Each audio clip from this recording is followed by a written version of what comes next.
Assalamualaikum warahmatullahi wabarakatuh. Kami dari kelompok 5 yang beranggotakan saya sendiri, Inka Lovena, Restu Kurniasari, Muhammad Oktariko Saputra, Siti Fatimah, Muhammad Perdana Putra, dan Imam Kurniawan. Kami akan mempresentasikan laporan konstruksi alat ukur kelompok kami yang mengambil tema skala quarter life crisis. Langsung saja kita bahas mulai dari latar belakang. Di tengah pandemi COVID-19 ini, krisis yang dialami individu pada masa quarter life ini menjadi semakin marak dan semakin mudah untuk dipicu. Nah, karena adanya perubahan-perubahan kebiasaan pada masa pandemi ini, itu menyebabkan berbagai kesulitan dalam beraktivitas, berinteraksi, dan mengerjakan berbagai kepentingan. Nah, kondisi ini tuh memicu masyarakat, memicu manusia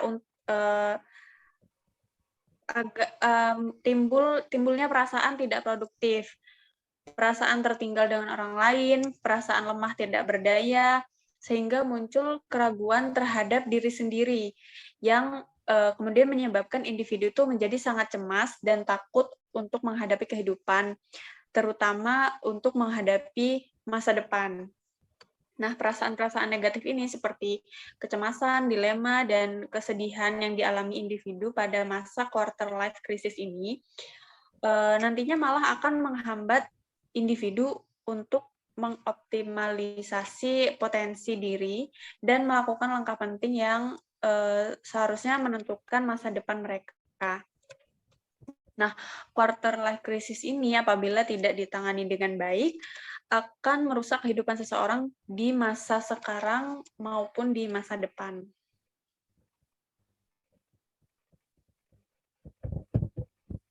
Adapun permasalahan dalam penelitian ya yang akan kami lakukan yaitu yang pertama, apakah skala quarter life crisis ini memiliki konsistensi antara waktu yang tinggi?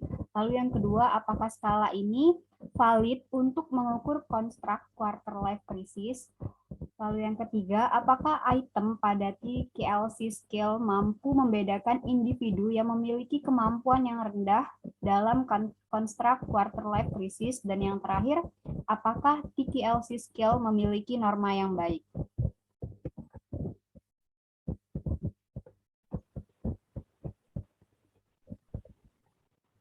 Baik, selanjutnya tujuan dari penelitian kami sesuai dengan rumusan masalah yang telah disebutkan tadi, maka tujuan pengembangan alat ukur ini yang pertama itu ialah untuk mengukur konsistensi antar waktu dari alat tes yang kami kembangkan. Kemudian yang kedua yaitu untuk mengetahui apakah skala ini mampu untuk mengukur konstruk quarter life crisis.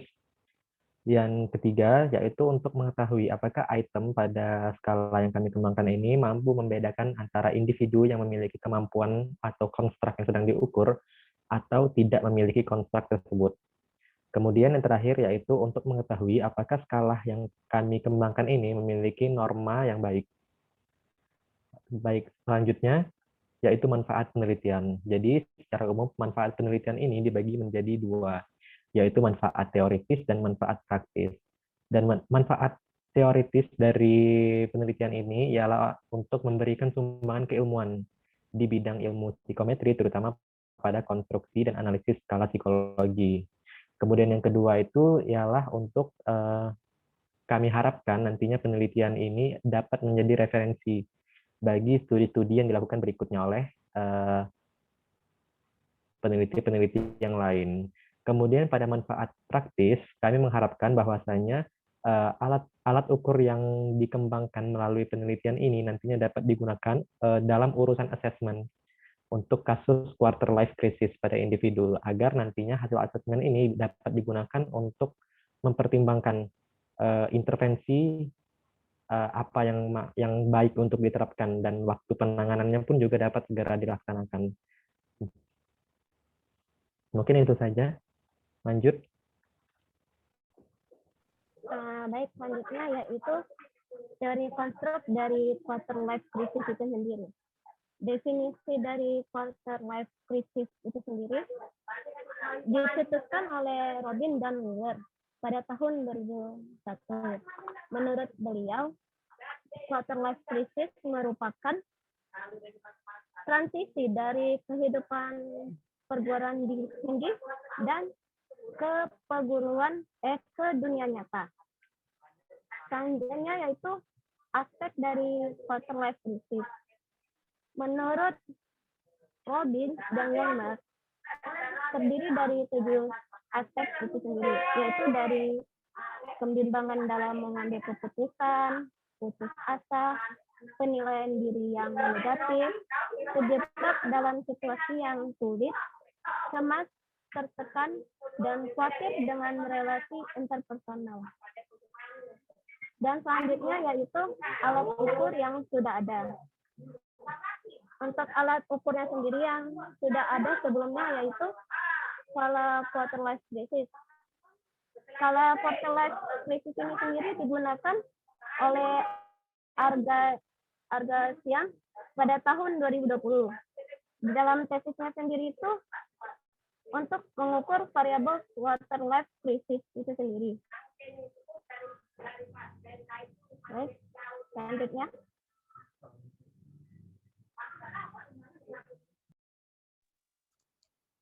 Oke, baiklah, saya akan menjelaskan teori psikometri.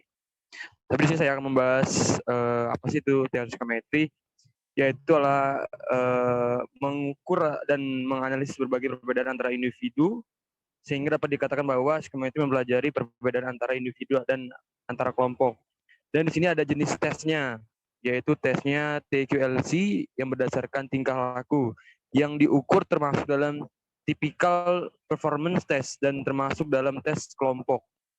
Di sini juga ada persyaratan alat ukur yang baik, yaitu terdapat valid, reliable, objektif, praktis, dan memiliki norma. Baiklah, kemudian dilanjutkan oleh teman saya lagi. Baiklah. Reliabilitas teknik yang digunakan dalam penentuan reliabilitas skala adalah teknik koefisien alpha Kurzbach, yakni guna melihat hubungan antara dua variabel. Terus reliabilitas dinyatakan oleh koefisien reliabilitas yang angkanya berada pada rentang dari 0 sampai 1,0, semakin mendekati skor 1,0, maka alat ukur tersebut memiliki reliabilitas semakin tinggi.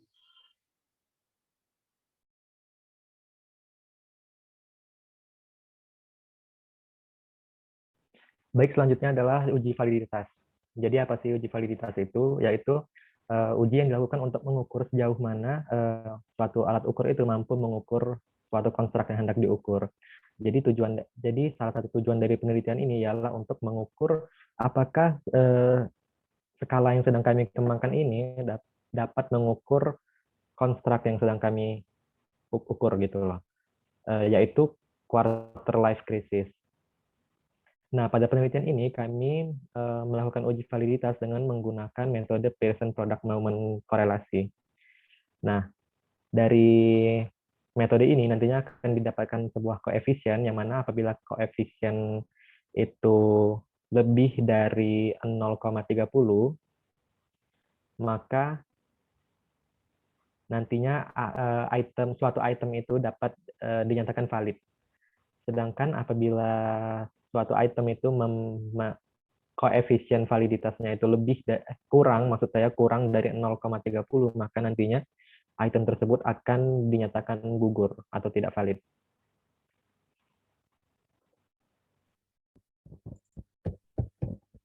Baiklah, selanjutnya analisis item. Jadi analisis item yang digunakan yaitu adalah teknik item diskriminasi. Nah, terus dilakukan dengan koreksi menggunakan rumus part-hole.